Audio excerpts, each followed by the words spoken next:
हमने अब भजन बोला था, एक श्यामा श्याम हो धनी धाम हो, तेरे चरणों में मेरा प्रणाम। कि है श्यामा श्याम, श्यामा कौन है? जिसके ये यहाँ जैसे बोलते हैं राधा कृष्ण, कृष्ण से पहले हमेशा राधा का नाम आता है। वो राधा कौन थी? बरसाने में ब्रिजभान की पुत्री थी राधा जी। उनके अंदर परम धाम की जो आत्मा है, जो परमात्मा के बाएं अंग विराजमान होती है, उनकी आत्मा उनके अंदर है, इसलिए उनको श्यामा भी बोला गया। नहीं तो उनका नाम तो राधा ही था पहले। जब उनको अंदर श्यामा की आत्मा आई तो उनको श्यामा बोला गया था। श्यामा श्याम हो, और श्याम किसको बोला गया है? वो परमात्मा को। जो केवल कृष्ण को भी श्याम यहाँ बोल देते हैं, लेकिन ये भेद कोई नहीं जान पा रहा कि उनको श्यामा क्यों कहा था। श्यामा जी की सुरता उनके अंदर आई थी, यानी कि आत्मा आई, तो उनको राधा जी को श्यामा भी बोला गया है। तो श्यामा श्याम हो धनी धाम हो, यानी परम धाम में रहने वाली मेरी आत्मा के प्रीतम, तेरे चरणों में मेरा प्रणाम हो। कि तुम्हारे चरणों में मेरा प्रेम भरा प्रणाम।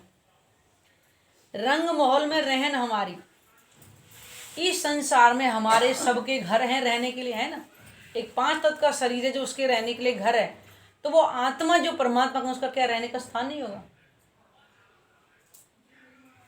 आज ये जाना है कि रंग महल में रहन हमारी, और उस रंग महल का जो वर्णन है वो ग्रंथों में भी लिखा हुआ है। अभी एक वो है पुराण संहिता, उसके अंदर लिखा है 9 भूमिका वाला वो महल। 9 भूमिका वाला महल कहाँ है ये किसी को नहीं पता था, लेकिन प्राणनाथ जी ने आकर के बताया। वो 9 भूमिका किसको बोला है? जैसे इस घर के अंदर कितनी मंजिल हैं? 3 या 4 होंगी, ठीक है। ऐसे इसको मंजिल बोल देते हैं यहाँ की भाषा में। ऐसे ही वो 9 मंजिल वाला रंग महल है रहने का, जहाँ आत्मा और परमात्मा रहती हैं। रंग महल में रहन हमारी, युगल स्वरूप की छवि जहाँ प्यारी। छवि यानी जहाँ आत्मा और परमात्मा जहाँ विराजमान होते, वहाँ का वर्णन है। उनकी जो छवि है वो इतनी प्यारी है। छवि जहाँ प्यारी, श्यामा श्याम हो, जहाँ श्याम और श्याम जहाँ रहते हैं, उस रंग महल की जो सुंदरता है, शोभा है, बहुत ही अद्भुत और निराली है। मूल मिलावा खिलवत खाना, मूल मिलावा का मतलब है जहाँ आत्मा और परमात्मा इस समय विराजमान है, वहाँ की बात है। जैसे हम लोग यहाँ सब घेर करके बैठे किस कमरे के अंदर, ऐसी आत्मा और परमात्मा जहाँ विराजमान है, ये वहाँ की बात है। मूल मिलावा खिलवत खाना, पर आत्म का असल ठिकाना, यानी कि आत्माओं के जो असल तन है उनको कहा गया है पर आत्म। हमारे अंदर किसके अंदर आत्मा किसी को भी पता नहीं है, ठीक है, लेकिन आत्मा की नजर आई है। जैसे हम बैठ के सपना कहाँ देख रहे हैं? बेड पर लेटे हुए हैं, और सपने में कहीं और पहुंच जाती है। परम धाम के अंदर आत्मा विराजमान है, जिनको असल तन बोलते हैं पर आत्म।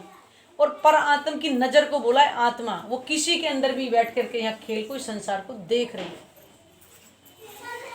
असल ठिकाना कहाँ है? वो परम धाम के अंदर, जिसको हम रंग महल बोल रहे हैं, वहां पे विराजमान है आत्मा। प्रीत पिया की अति सुखदाई, यहाँ का पति 2 मिनट के लिए प्यार करता है तो हम भी बुलबुला हो जाते हैं फूल फूल करके, जबकि वो प्यार कैसा होता है? 2 मिनट का होता है।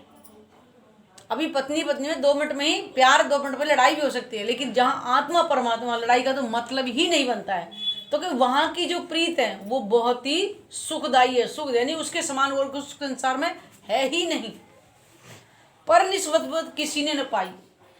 अब यहाँ संबंध क्या हो रहा है? परमात्मा की जिसके साथ निस्बत यानी संबंध होगा, उसी को वो प्रीत मिलेगी। वहां का वर्णन है, किसी ने ना पाई श्यामा श्याम हो, बिना निस्बत के। अब जैसे राजा का धन किसको मिलेगा? रानी को मिलेगा, पड़ोसन को तो नहीं मिलेगा ना। ऐसे ही प्रीत वो परमात्मा की किसको मिलेगी? केवल और केवल आत्मा को, क्योंकि उनके साथ हमारी निस्बत है, उसका तो हमारा संबंध है।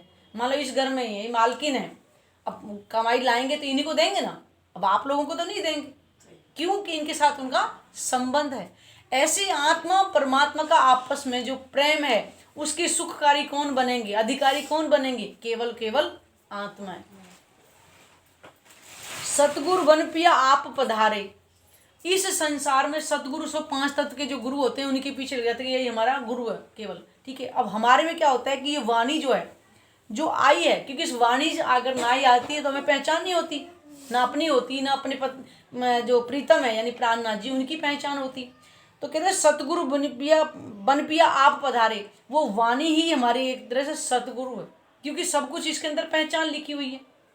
उस परम धाम में जहाँ आत्मा परमात्मा रहती है वहाँ की पहचानी है। उनके तन कैसे है, वहाँ जो नूरी तन है, जो ये 5 तत्व के शरीर है मिटने वाले, वहाँ ऐसे तन नहीं है, वो नूरी तन है, कभी मिटने वाले नहीं हैं।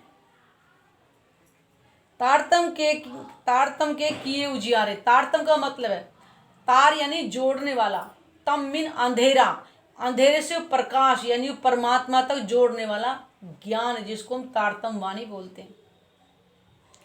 ये वाणी आई, हमें पहचान हुई कि हम आत्मा हैं, हमारा रहने का ठिकाना क्या है, वो मेरी आत्मा का प्रीतम कैसा है। तो वाणी आई ना, तो वाणी को हम क्या बोलते, तारतम वाणी बोलते हैं, कि यानी कि हमारे परमात्मा से संबंध जोड़ने वाला ज्ञान।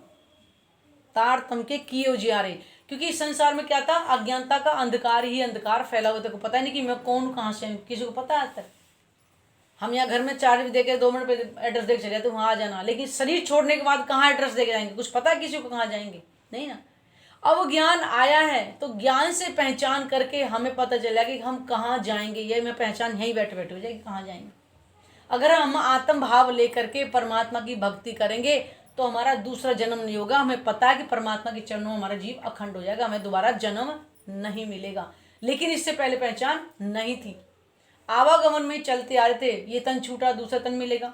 हमारे ग्रंथों में लिखा है जैसे हम रोज नहा के कपड़े पहनते हैं, ऐसे ही एक तन को छोड़ करके वो चेतन जो जीव है दूसरी योनि को प्राप्त करता है, जैसा उसने इस योनि में कर्म किया है, अगला जन्म उसके अनुसार ही मिलता है। लेकिन आज हमें वाणी से मिला कि अगर हम आत्म भाव लेंगे, घर के अंदर ही परमात्मा को अपने धाम हृदय में बसाएंगे तो हमारा अगला जन्म नहीं होगा। तो हम क्यों ना क्यों मनुष्य तन रहते तो श्यामा श्याम के चरणों में अपने चित्त को लगाएं, ताकि यह संसार में कितना दुख हो रहा है, जिससे भी पूछो त्राही त्राही हो रही है, सब दुखी है, कोई भी नहीं कह रहा कि मैं सुखी हूँ। चाहे किसी के पास कितना भी धन है, लाख रुपए की डेली की भी कमाई आ रही है ना, वो भी सुखी नहीं है आज की डेट में। क्यों नहीं है? क्योंकि हमने ईर्ष्या, द्वेष, काम, क्रोध, मोह, लोभ, अहंकार में ही अपना सब चित्त लगा रखा है। कभी परमात्मा को तो हम अपने धाम हृदय में बसाए नहीं, जो प्रेम का स्वरूप। ये संसार की जितनी भी वस्तुएं थोड़ी देर के लिए, उसके बाद फिर इसका असर कम हो जाता है, फिर दुखी हो जाता है। धन जितना मिल जाए उतना कि और आ जाए और आ जाए, कभी हमारी इच्छाएं पूर्ति होती नहीं। तो क्यों ना हम मनुष्य रहते रहते श्यामा श्याम को अपने धाम हृदय में बसाएं, ताकि हमें अगला जन्म ना हो। बोलो श्री प्राणनाथ प्यारे की जय।